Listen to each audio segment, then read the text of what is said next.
Developing tests and rubrics, and presenters are Ms. Khushnamo and me, Ulbahor.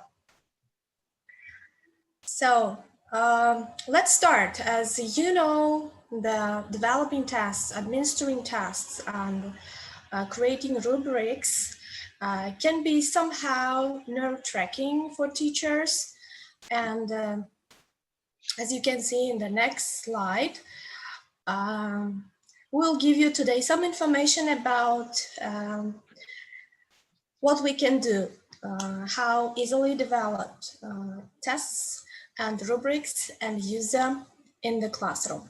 So let's have a look to our today's agenda.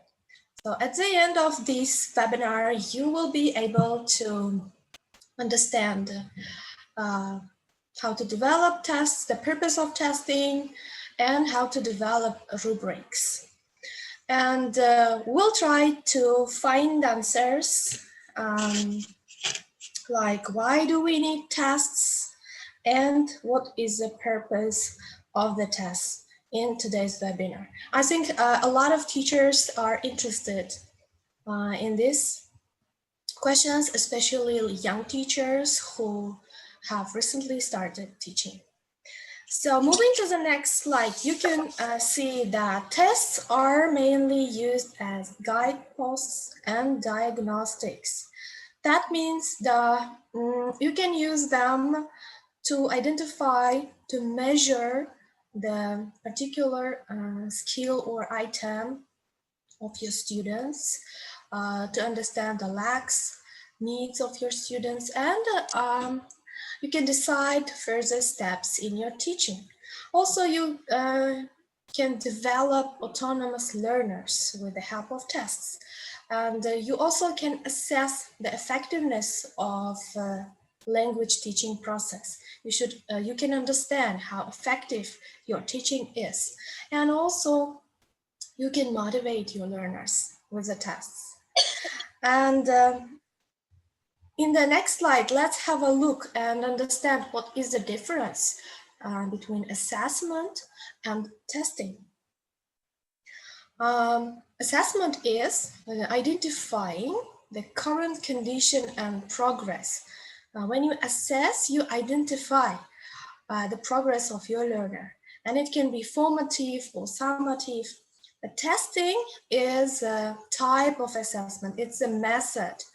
The assessment that used an instrument or a tool that measures a skill or a database. And they can test competence and performance of the learners. And let me give you some information about types of tests in the next slide. We have objective tests and also we have subjective tests. So objective tests are tests which have one correct answer, right or wrong answers.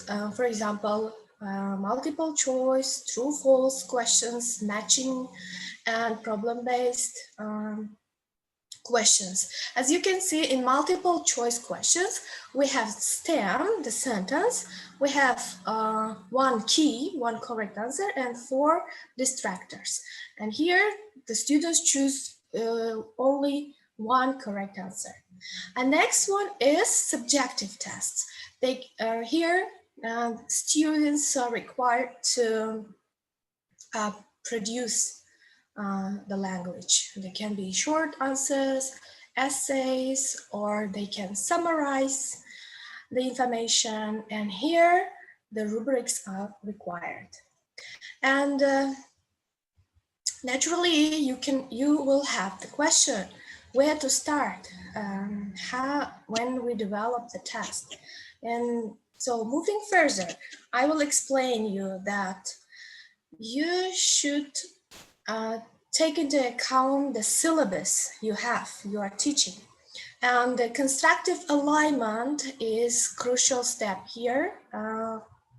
Constructive alignment is the matching learning outcomes, teaching materials, and assessment all together.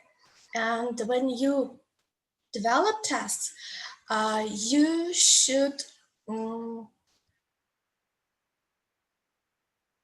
objectives. For example, in your learning outcomes, you have by the end of the course, the students will be able to demonstrate an understanding of vocabulary which is connected to information technology. So this means you should develop tests which checks the comprehension of vocabulary which is related to information technologies. And your objectives of tests. In the next slide, I will explain you the objectives should be clearly defined, and your test should be doable. It should be easy to conduct, and it should be measurable. It should measure a particular item, skill, in the grammar or vocabulary. So many teachers start with Bloom's taxonomy while developing tests. For instance, at the beginning of the course, you can start with the lowest level of Bloom's taxonomy. Let's remember, you can use a test to recall a particular vocabulary or grammar poem. And in the next step, understand and apply level. You can check your students' level of comprehension, or you can check how they apply new knowledge they gained in the test. And in the next step, you can give them some tests which require some analysis or evaluation. And at the end of the course, you can ask your students to create something. It can be individual or group project works as well. And let me introduce you some test specifications. They are really crucial part in developing tests. So moving to the next slide, you can see some test specifications here.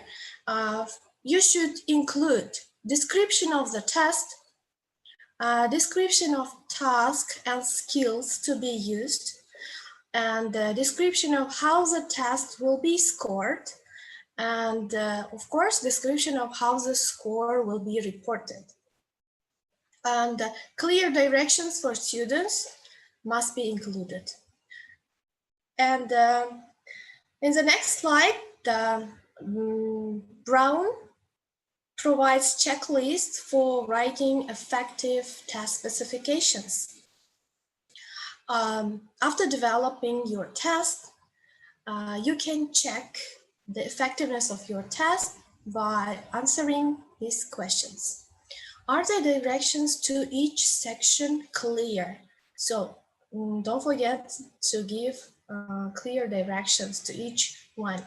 Does each question measure a specific item?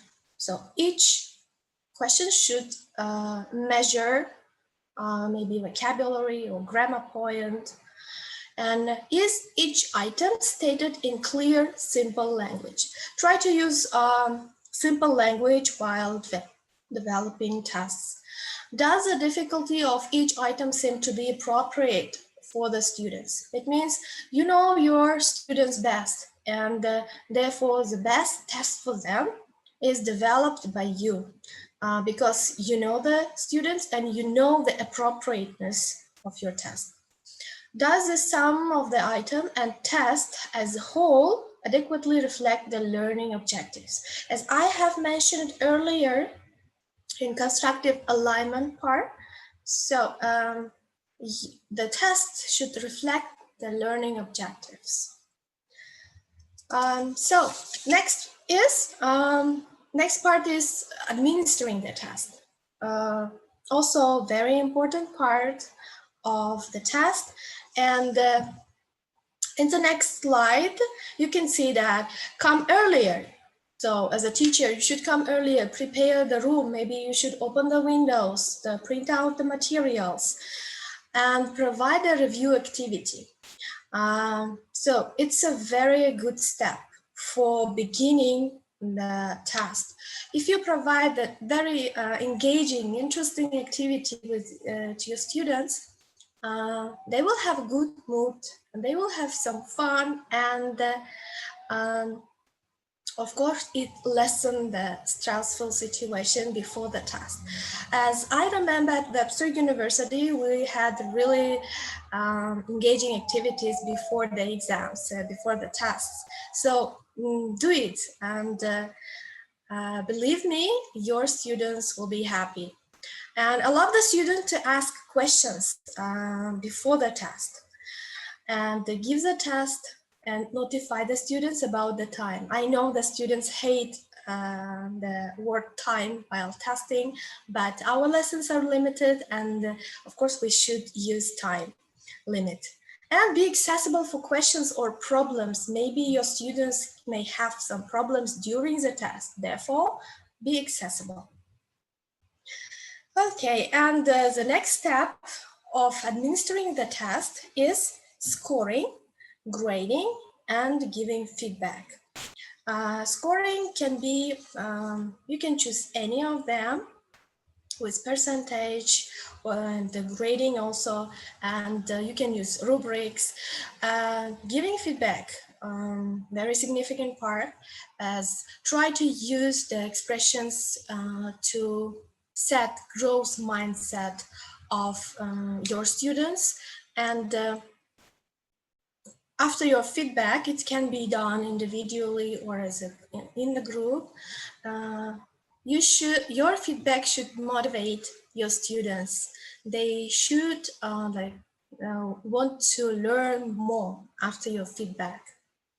Therefore, praise the process and effort, not ability and the result. And in the next slide, you can see some online test makers, which are really helpful for you to easily develop tests.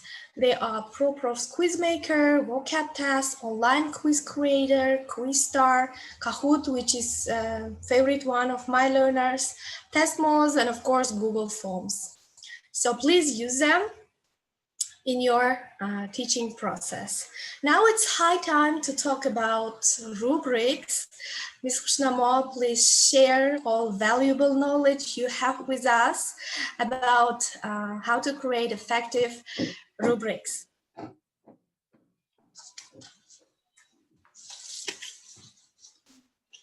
Hello everyone, one more time, another Friday, and we are very happy to meet you here with EFL community. So what are we going to focus on today? As Ms. Gulbahor mentioned, today we are going to talk about tests and the rubrics itself. So what is the test and what is the goal of the objective of test? It was mentioned by Ms. Gulbahor. Here the high time to talk about the rubrics and what is the rubrics and when should we use it and what is the purpose of using rubrics. I'm going to focus on now. So rubrics is like a measurement, is a tool for measurement your learners. So and identify in what level are they. It really helps you to find out what grade have your learner have and in what level they are. So the first question that I'm going to focus on is when do we need rubrics? So when any time you have an extended response from a student in speaking or writing that requires a subject evaluation. So it means anytime you are assessing your learners, rubrics will really help you to find out their grades and their level.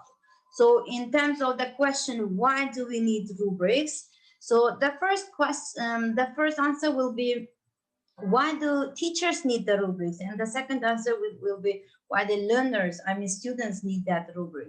In terms of the teachers, I want to say that it is very practical for teachers, and Another reason of why it is important for teachers to have the rubrics for their assessment is that it makes scoring easier. You may easily score your learners, it means.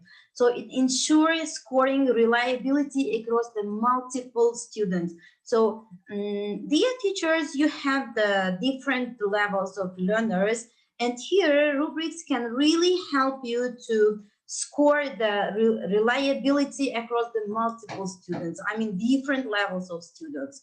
So another reason for teachers to have the rubrics is it provides feedback and accountability to your students. It really helps you to provide appropriate feedback for your learners.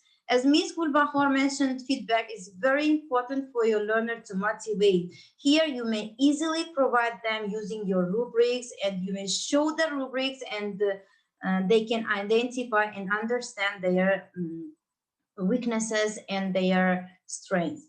So in terms of the why this rubrics really important for learners, I mean for students, they will be able to see the criteria for success.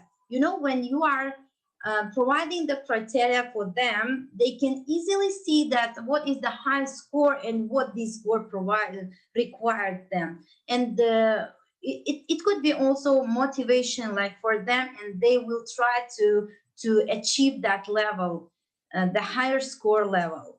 And your student will be able to see the strengths there, their weaknesses, and once when they get, for an example, if your the highest level is 5, let's say, I mean the highest grade score is 5, once when they get 4, they can easily go to rubrics and identify, okay, so here I made some mistakes, so it means here is my weaknesses, I should work on them. You see how rubrics help your learners. So another one important aspect for learners, they can receive very reliable and very good feedback from their teachers using this rubric. And it also engaging and motivating them, as I mentioned it. And another one very important reason for why should we have rubrics for our learners is the sense of stability across multiple assignments. What does it mean? So as teacher, you know how many the different kinds of assignment are provided for your learners, and for every single assignment you should have different rubrics so that your learners will identify and understand. So okay, here my assignment is like summarizing this article, and they can go to rubrics and understand, okay, the highest level is the 10 point, I mean the highest score is 10, and for getting this 10 I have to know 1 2 3 4 in the rubrics that they can differentiate their assignment and the objective of their assignment. Why are you assessing them? It will really help them to know what is the reason of test and why the teacher or the instructor is testing them. In terms of testing, I mean, there can be different kind of tests, as Ms. Kulbahor mentioned. It is not only multiple choice, it can be answering to the questions or filling in gaps, multiple choice as well, true, false, all of them consider it as a test.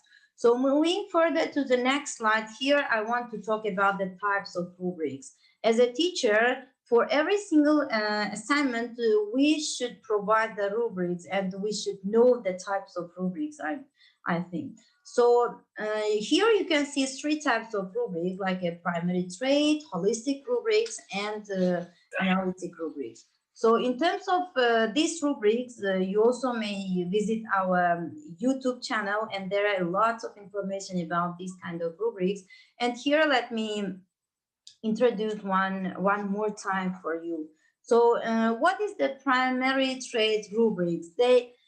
This kind of rubrics, they are very general rubrics, and for just identifying the levels of your learners, or maybe when you are dividing the whole class into a level, like this group is B1 level, or that group is B2 level, maybe A2 level. Here you may provide them short task for essay, and once when they write, you can just divide the group into 2 or 3 group, multi groups, like for division, right?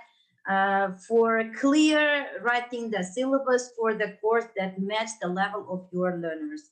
So here you can see the essay would be not persuasive, and for some of them somewhat persuasive essay, and very persuasive. By this way, you can very quickly divide your learners into different level groups.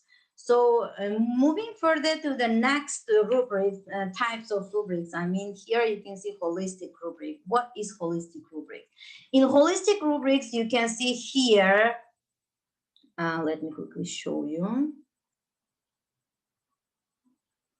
Yeah, here you can see the score.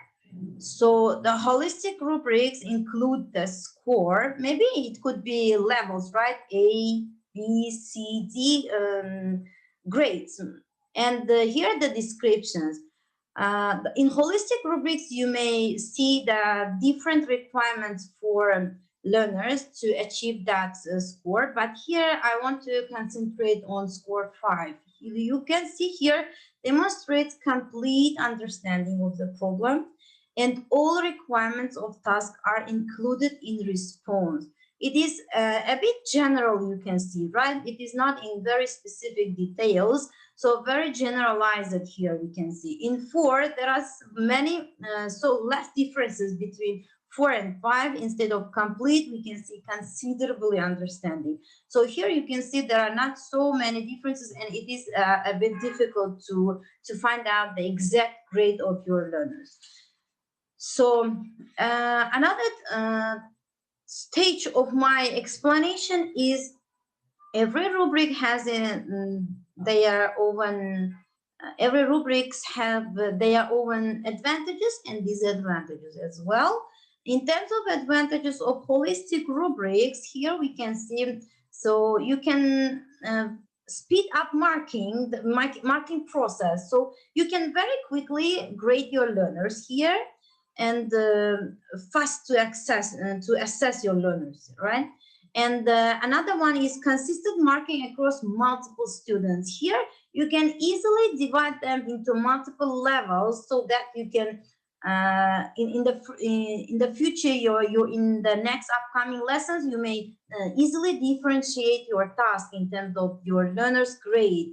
It really helps you, the holistic rubrics. So another one advantage of these holistic rubrics is to yield a single score. Once the administration asks you about the level of not every single learner, but about the level of group, I mean, which group in what level, you can easily assess them by using holistic rubrics, and it will be clear for you in what grade is this group. If most of them get the 5 score, let us say as an example here, so it means this group, most students in this group are in 5 score grade. I mean, their score is 5, so they are in the highest level, right? So here the holistic rubrics can really help you. So and another one more, just an additional advantage of this rubric is it is very easy to create. You can see only one or two lines for every score, and it is very easy to create the descriptions for these holistic rubrics. And in terms of the disadvantages of these holistic rubrics, I want to say that it is very collapse a lot of criteria. So it would be a bit difficult for you to identify whether your student is in a suitable, I mean, the relevant for the 4 grade here or to 4-5. It is a very less differences between them. Can you see the complete understanding and considerable understanding? And here in partial understanding, it is a bit general. That's why it is difficult to score the learners. One of the disadvantages of holistic rubrics. So, and another one I want to say that the less able to assess. Here, as I explained it, it will be difficult for you to assess your learners. And also, the specific feedback will not be able to provide for your learners. You will not be able to provide the specific feedback like your score is 5 or your score is 3 because you are not relevant for the, because there are so less differences, and it is a bit difficult to provide the feedback to your learners using holistic rubrics. So moving further to the next type of rubrics, here you can see the another type of rubrics, that is analytical rubrics. What is analytic rubrics? So analytical rubrics have grade score and descriptive column. Here you can see, and but the multiple columns here. Here you can see the score columns, and here you can see the multiple like columns for the descriptive, the descriptions. And here you can see from 0 to 6. Once when you try to create analytical rubrics, you have to understand, first of all, or to decide whether your learners should get, they may get from 0 or from 1. If you think that your learners deserve at least 1 score, you shouldn't provide them 0 descriptions for the description for the 0 score. So if you decide that your learners should get at least 1 score, you should start with the 1 score, and here you should provide different descriptive. In terms of analytical rubrics, it is very specific, and there are so many information in one of these, in only one table. Here you can see one of the examples of analytical rubrics. Let me focus on some advantages and disadvantages of analytical rubrics. Like one of the advantages of analytical rubrics, it provides very specific feedback. You cannot say that here you can see just the point 10, 9, 8. Once when your student gets, let's say, the 8 score, here you can clearly provide feedback for your learner and just show, can you see the 8 here? In terms of critical thinking, your answer really was relevant for this part. You see, you can easily provide feedback with specific feedback for your learners. And another advantage of these analytical rubrics is sub skills can be weighted differently. Here you can see, but it is a bit different. You can change the place of scores and descriptives. Here you can see descriptives, and here the scores. In analytical rubrics, you can differentiate these descriptives. It depends on your course. It depends on your syllabus. What syllabus are you teaching to your learners? If this course about, let's say, English grammar, and when you are if you are focusing on grammar, here you should put, you may put here some the knowing grammars or using accuracy or vocabularies. Can you see? And here you may provide the criteria or the descriptions for your rubric according to your syllabus. It is very relevant and very useful and easy to use these analytical rubrics in terms of the putting different descriptors. And the advantages of these analytical rubrics is they produce more accurate and consistent score. You can easily show your learners the score, and it can easily provide the accuracy and in terms of scores. So in terms of disadvantages of rubrics, these analytical rubrics, I want to say that it requires more time for you to develop or to design this kind of rubrics, because if we compare with the holistic rubrics, in holistic rubrics, you may just generalize some terms, right? But here, you should provide every single part of your rubrics and of your framework. The analytical rubrics framework, you should fill every single part, and it really needs more time. And as researchers prove that more you providing the scores or more you're providing the criteria, more it will be difficult for you to prepare the rubrics for your learners. This one, the disadvantages of analytical rubrics. So in here, I want to go back to the questions, why do we need rubrics? And I want to briefly to explain one more time that once you teach your learners any course, any syllabus, the assessment part is very important. Why? Because you as a teacher should know whether you are on the right path, whether you are teaching correctly, or whether your learners understanding you, you see. And here rubrics will really help. Rubrics help you. So when you are providing rubrics to your learners, you will let them that here is the requirement and you should meet these requirements in order to get the higher score. And just a second.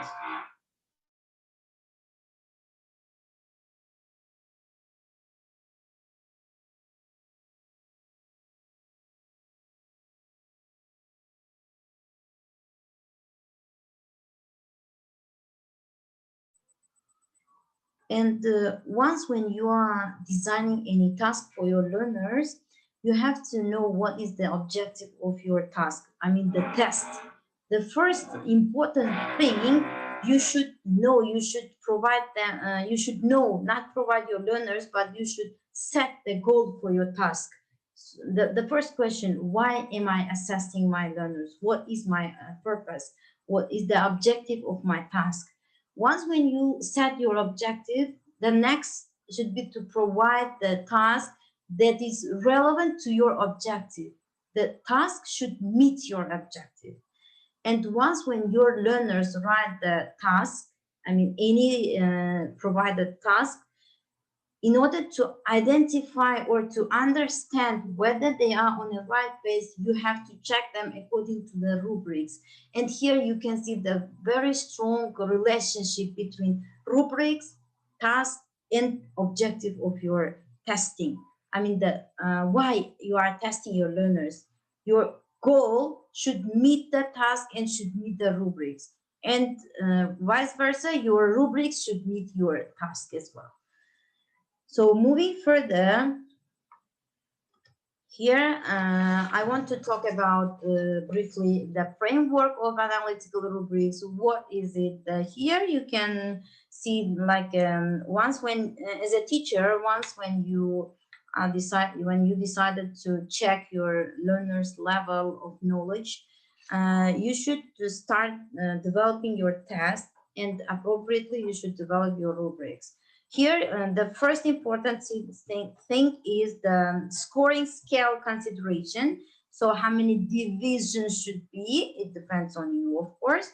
Maybe you want to score them with the highest 10 grade or with the highest 5 grade. It depends on you, of course. And the second one that you should pay attention is here, this in the framework, this line, like, and this is the like a criteria for your rubrics. Here you can differentiate criteria as if you are teaching English, you may put here, or if you are checking their writing skills, like you teach them, if you teach them, of course, the how to write the essay, right? Here you may write like how they divide into the paragraph, or the grammar accuracy, maybe the vocabulary range, right? It depends on your course and purpose of your course, and it depends on your syllabus. So, and the very important part of your analytical rubrics framework should be the descriptors of your rubrics. What is the descriptors for every single criteria here? So you should identify, analyze, and then you should write here your descriptors. So I want to say that when you are providing rubrics to your learners, you may try to provide or try to design or develop your rubrics with your learners. It is very useful and helpful. Why? Because your learners will be able to understand that what is the purpose of this course and what are they are learning while developing or designing the rubrics. They will be able to understand what should they meet and what is the objective of this course and what is the task, the goal of this topic, I mean the test. They will easily understand and they will provide the appropriate answer to your any topic. So going further here, I want just to talk about briefly general tips for creating rubrics. And the first tip that I want to say, it is a good idea to draft and pilot test rubrics before using it. What do I mean by this? When you are designing the rubrics, it is very good idea first to pilot it before using and be sure that this rubric is really relevant, and using these rubrics we can understand that our tests are reliable and valuable, and it really helps you. In order to pilot your test rubrics, you may use maybe all the assignments that was used before you, or you may just face to your colleagues or maybe professors, your instructor, to suggest some suggestions for you for the developing your rubrics. Another tip of developing rubrics is to remember to update and improve rubrics if it is necessary. So you cannot say that this is the final step of the developed rubrics, because time to time, once when you are checking your learners writing or maybe speaking any kind of task, you may figure out that here some mistakes for my rubrics, and time to time you have to go there to your rubrics and change, update and improve if it is necessary. So here with my group, I decided to suggest you some experiment with rubric websites. You may go to some websites and experiment your rubrics, your descriptors, your criteria for your rubrics. And here I want to show you some examples, like here you can see the rubric markers. Yeah, Rubric Maker is a very good site for making rubrics. Here you may, once when you write your rubric and the descriptions, and here the scores, it easily prepare you the ready rubric that will be easy for you to provide your learners. And another site, you may visit rubricmaker.com. Here also it is very helpful for making rubrics. And another one you can see here, the Ruby Star for teachers.org. All these sites really helpful for you to design your rubrics, to create rubrics, and to put them into the framework and provide your learners. Try to design them, try to reuse these sites and match your goals in your task and the objective of your task. Try to do it with your teachers. So here, let me quickly provide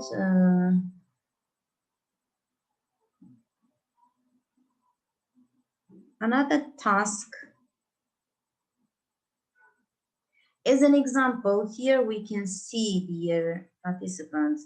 So this is the example of the task.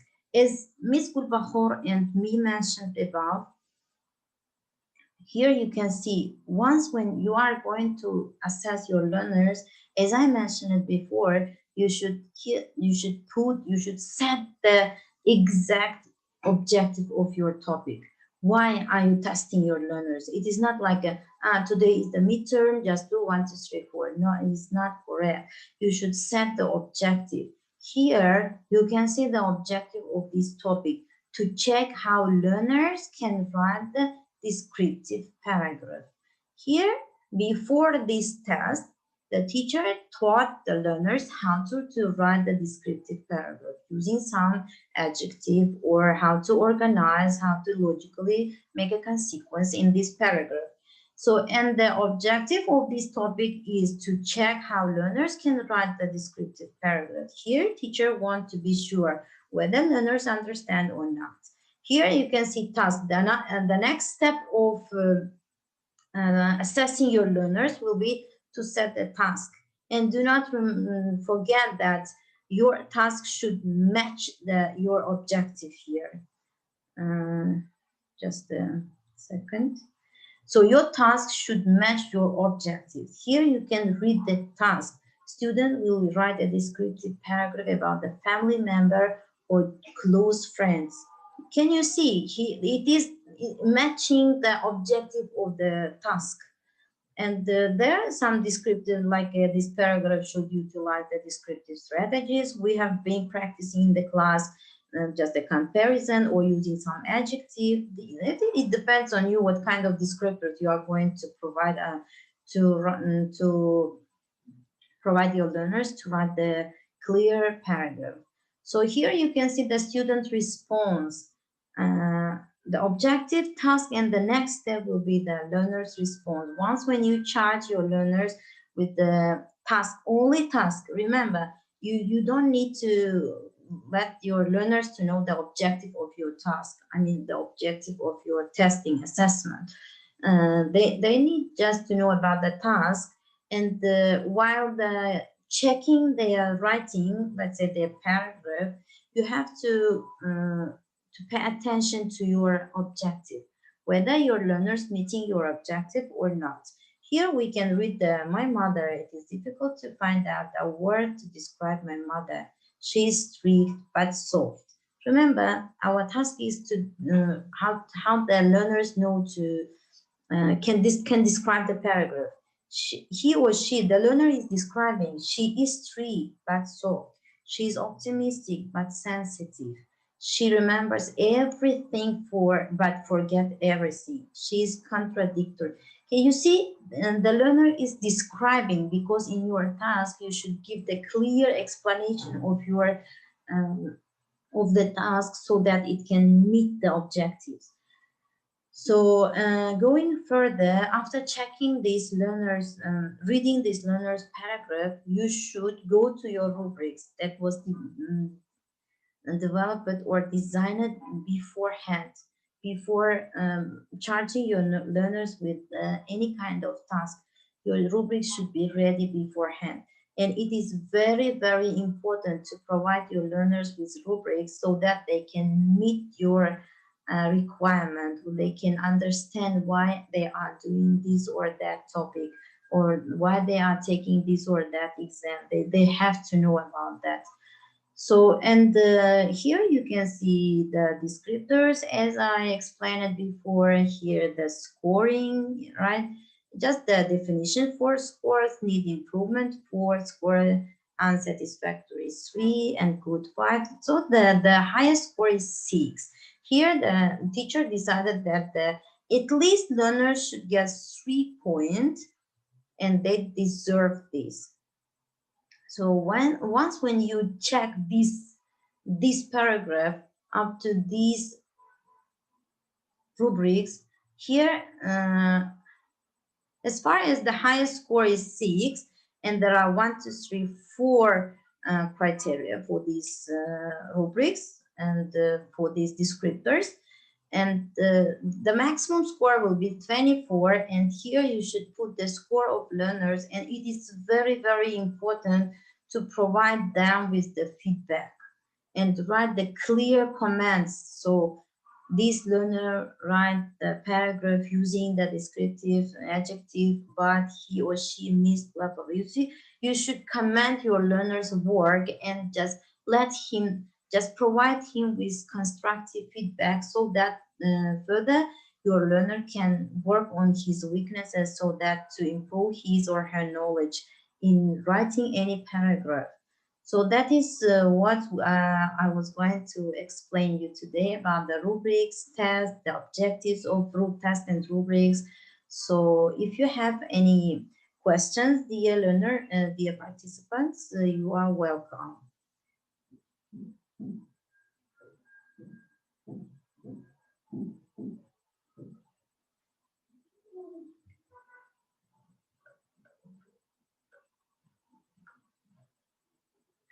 So Ms. Kulbakor, I think our participants have no any questions. Maybe it is high time to. Yes, Hushid is right that everything is clear. Thank you so much for participating. Thank you. Thank you so much, Ms. Kushnamol, for great explanation of rubrics. Thank you for support. I believe it is really helpful for teachers, for our participants. And yes, I think we can complete our today's webinar. Thank you so much. Thank you very much. You did great today. Thank you very much. You are welcome, Shida. Thank you so much. Bye. See you in our future webinars. Goodbye. Goodbye. Thank you. Bye. Bye. Bye.